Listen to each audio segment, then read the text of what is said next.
Hello everyone, warm welcome to the channel Learn and Upturn. In our today's video we will talk about how subject combination works. BEd के course में subject combination में subject selection कैसे होता है, कैसे ये पूरी तरह से वर्क करता है, सब्जेक्ट कॉम्बिनेशन का जो कॉन्सेप्ट है, कैसे आपको सब्जेक्ट्स मिलते हैं, schooling subject and non schooling subjects, आप किस स्ट्रीम से आते हैं तो आपको क्या सारे सब्जेक्ट्स मिलेंगे, उसके बारे में हम डिटेल में बात करेंगे। बिकॉज सबसे ज़्यादा कन्फ्यूजन स्टूडेंट्स को सब्जेक्ट कॉम्बिनेशन में ही होती है। तो विदाउट एनी फर्दर डिले इस वीडियो को स्टार्ट करते हैं। सबसे पहले बात करेंगे सब्जेक्ट कॉम्बिनेशन क्या होता है। तो बीएड में sorry for the background noise, BEd में जब आप एडमिशन लेते हैं तो मिनिमम जो क्वालिफिकेशन है वो ग्रेजुएशन है, ठीक है। अगर आप पोस्ट ग्रेजुएशन भी करके आए हैं तो कोई बात नहीं, मतलब इट्स अ गुड डील, ठीक है। तो आपके पास चॉइस हो जाता है कि या तो आप ग्रेजुएशन के बेसिस पे एडमिशन लें या तो पोस्ट ग्रेजुएशन के बेसिस पे एडमिशन लें। मतलब जिस सब्जेक्ट में आपने ग्रेजुएशन किया है या तो उस सब्जेक्ट पे आप एडमिशन ले सकते हैं, या तो जिस सब्जेक्ट में आपने पोस्ट ग्रेजुएशन किया है उस सब्जेक्ट पे एडमिशन ले सकते हैं। तो अगर आप ग्रेजुएशन के बेसिस पे आए हैं तो 3 साल में आपने जो भी सारे सब्जेक्ट्स पढ़े हैं उसमें से 2 सब्जेक्ट्स को आप अपना सब्जेक्ट कॉम्बिनेशन बना सकते हैं। और अगर आप पोस्ट ग्रेजुएशन के बेसिस पे एडमिशन ले रहे हैं तो 2 साल में जो सब्जेक्ट्स आपने पढ़े हैं उसमें से आप सब्जेक्ट्स कोई भी सब्जेक्ट्स सेलेक्ट कर सकते हैं। ग्रेजुएशन में 3 साल और पोस्ट ग्रेजुएशन में 2 साल। इस तरीके से सब्जेक्ट कॉम्बिनेशन जो नॉर्मल सब्जेक्ट कॉम्बिनेशन वर्क करती है। मैं एक एग्जांपल के थ्रू समझाती हूँ। अगर आपने हिस्ट्री ऑनर्स किया है, आर्ट्स के स्टूडेंट से, हिस्ट्री कौन से स्ट्रीम में आता है, आर्ट्स के स्ट्रीम में आता है, तो आप आर्ट्स के स्टूडेंट हैं। अगर आपने हिस्ट्री ऑनर्स के बेसिस पे एडमिशन लिया है तो हिस्ट्री के साथ आपने और भी कुछ सब्जेक्ट्स पढ़े होंगे अपने ग्रेजुएशन में, लाइक इंग्लिश हो गया, सिविक्स हो गया, ये सारी चीज़ें। तो आपका सब्जेक्ट कॉम्बिनेशन बन जाएगा हिस्ट्री स्ट्रीम से जो भी आप सब्जेक्ट सेलेक्ट करना चाहेंगे, चाहे वो हिस्ट्री सिविक्स हो गया, हिस्ट्री इंग्लिश हो गया, ये आपका सब्जेक्ट कॉम्बिनेशन बन जाएगा। And same goes with post graduation. तो स्कूलिंग सब्जेक्ट्स जो होते हैं, लाइक जैसे अगर आपने इंग्लिश, हिंदी, मैथ्स,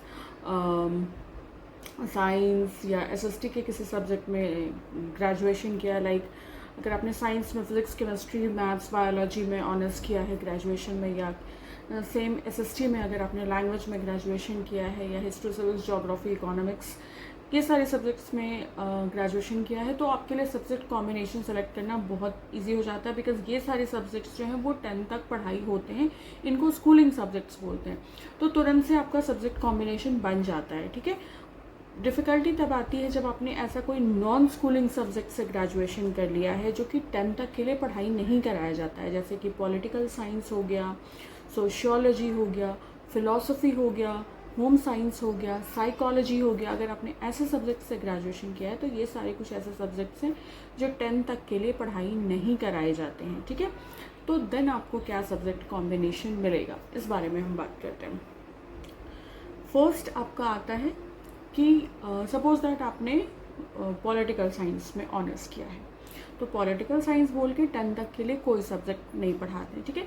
अब सबसे पहले यहाँ पे ये देखा जाता है कि पॉलिटिकल साइंस कौन से स्ट्रीम में आता है। आप अपने स्ट्रीम का ही सब्जेक्ट्स पढ़ा सकते हैं। स्ट्रीम समझ रहे हो आप, साइंस, आर्ट्स एंड कॉमर्स, ये 3 स्ट्रीम्स होते हैं, ठीक है। और भी स्ट्रीम्स होते हैं जो लोग वोकेशनल में आते हैं, बेसिकली ये 3 स्ट्रीम्स कॉमन स्ट्रीम्स होते हैं। तो पॉलिटिकल साइंस किस में आता है, आर्ट्स में आता है, ठीक है। यानी आपने आर्ट्स से ग्रेजुएशन किया है, पॉलिटिकल साइंस आपका ऑनर्स था। अब वो लोग ये देखेंगे कि पॉलिटिकल साइंस का बेस्ट ऑल्टरनेटिव क्या है। तो पॉलिटिकल साइंस का बेस्ट ऑल्टरनेटिव है सिविक्स, ठीक है।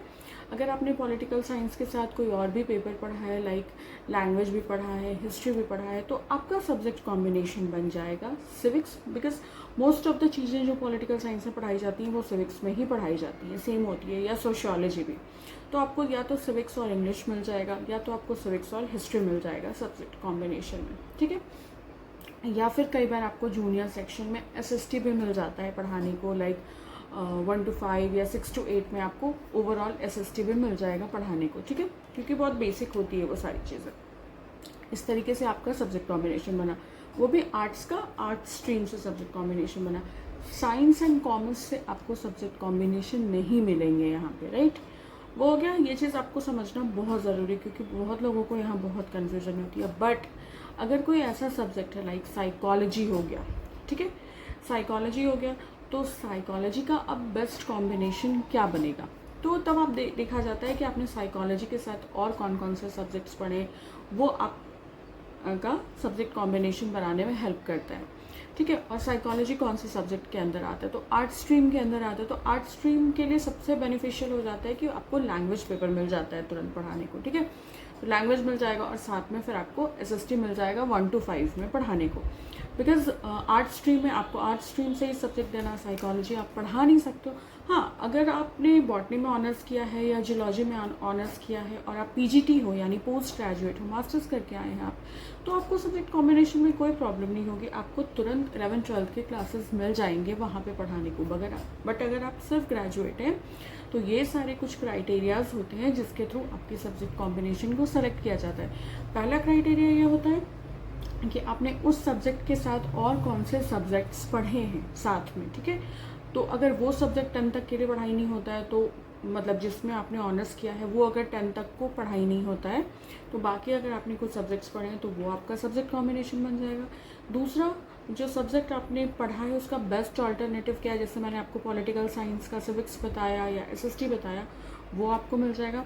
तीसरा सबसे इम्पॉर्टेंट पॉइंट ये देखा जाता है कि सब्जेक्ट कॉम्बिनेशन हमेशा आपके स्ट्रीम से होना चाहिए, जिस स्ट्रीम के आप हैं उस स्ट्रीम से होना चाहिए, जो मिलता जुलता सब्जेक्ट कॉम्बिनेशन है।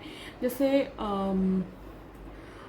सपोज दैट किसी ने फिज़िक्स ऑनर्स किया है, ठीक है, बट फिज़िक्स ऑनर्स आपने किया तो है, बट आप 9th-10th को पढ़ाने के लिए केपेबल नहीं है, 9th-10th को आप नहीं पढ़ा पा रहे हैं फिज़िक्स, मतलब 9th-10th का जो लेवल होता है उस लेवल पे आप नहीं पढ़ा पा रहे हैं, तो आपको जूनियर लेवल पे साइंस पढ़ाने को मिलेगा, क्योंकि 9th से फिज़िक्स केमिस्ट्री बायोलॉजी अलग होते हैं।